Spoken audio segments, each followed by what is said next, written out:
Welcome in, everyone. Ready to dive into some really fascinating stuff. We're tackling David Hume today. Hume! I get so excited talking about Hume. His treatise of human nature specifically. A classic, even if it is almost 300 years old. We asked you to send us excerpts, and we're doing a deep dive, not covering the whole thing. It's like treasure hunting. We're going to uncover some gems. Exactly. So if you're ready to have your assumptions challenged, buckle up. Hume was a master at turning common sense on its head, wasn't he? Absolutely. And he starts with this deceptively simple idea: impressions. The building blocks of all our knowledge, he says. Right, like that burst of flavor when you bite into an orange. Exactly, a pure sensory experience. That's an impression, right? Right. But then he takes it a step further and distinguishes those vivid impressions from ideas. Okay, so those ideas are like the afterthought, the memory of that juicy orange. Exactly, the faint copy we hold on to. Okay, that makes sense.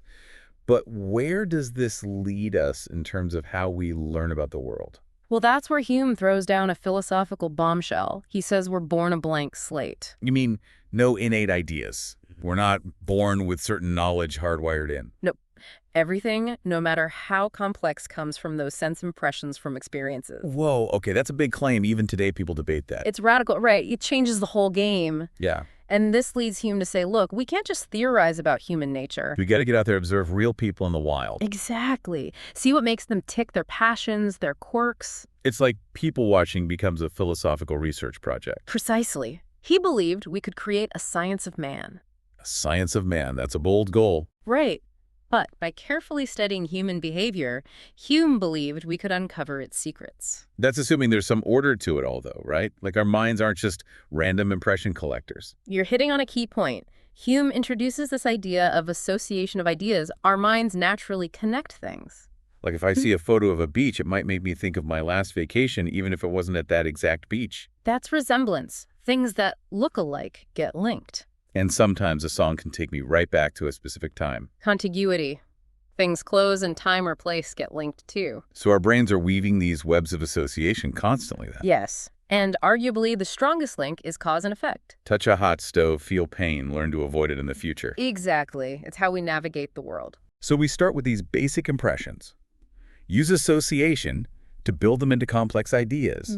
But knowing Hume, I'm guessing gets even more complex. You know Hume. He doesn't stop at the simple explanations. He's about to challenge our most basic assumptions about reality itself. Oh, this is where it gets really interesting then. Okay, so we've got these impressions, the basis of how we understand the world.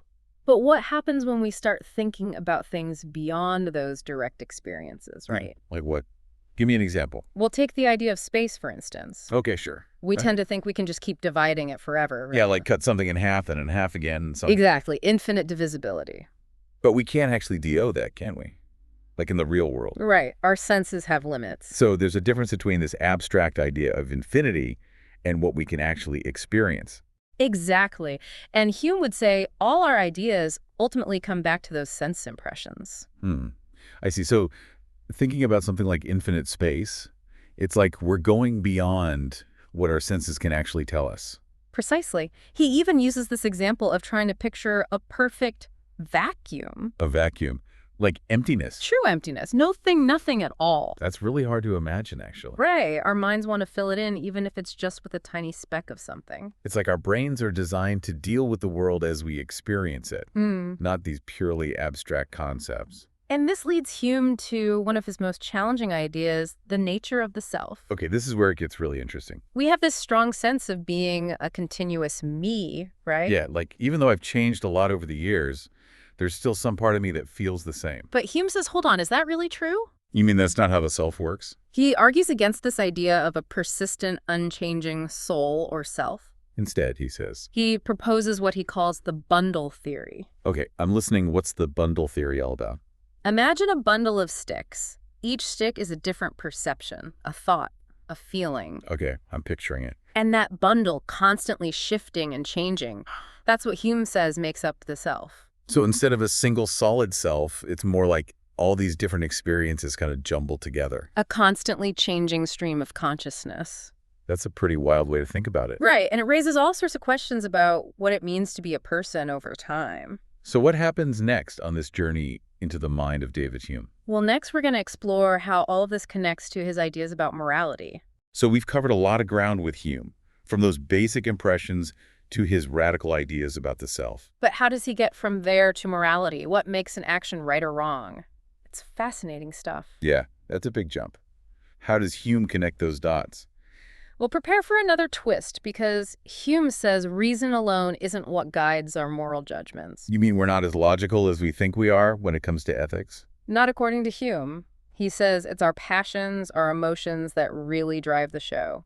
Our feelings. You're saying our gut reactions are more important than careful reasoning when it comes to right and wrong? It's not that reason has no role, but Hume thinks it takes a back seat to our emotions.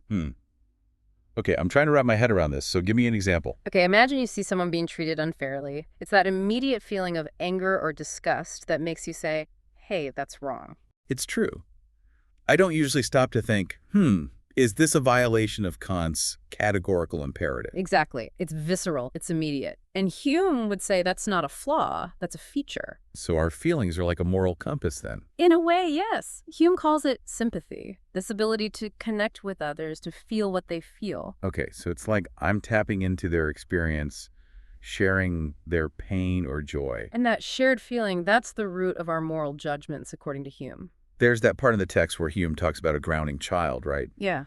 Even the most rational person would save them, even if it meant ruining a new pair of shoes. Exactly. Our instinct to help to alleviate suffering, that's more powerful than any abstract reasoning about costs and benefits. So our empathy, our compassion, that's what really motivates us to do the right thing. That's a big part of it, according to Hume, and this idea sparked a whole debate about the nature of morality.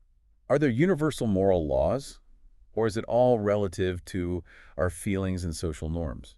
It's a big question. A huge question, and Hume's ideas are still debated and discussed today, which is amazing for a guy writing in the 1700s. Okay, but let's get practical for a minute. How do these ideas about sympathy and emotion play out in everyday life? Well, let's take justice as an example. We tend to think of it as this absolute concept, right? Like it's black and white, right is right, wrong is wrong. But Hume throws a wrench in that he calls justice an artificial virtue. Artificial virtue. You mean it's not this inherent moral law? That's exactly what Hume argues. He says it's something we humans created.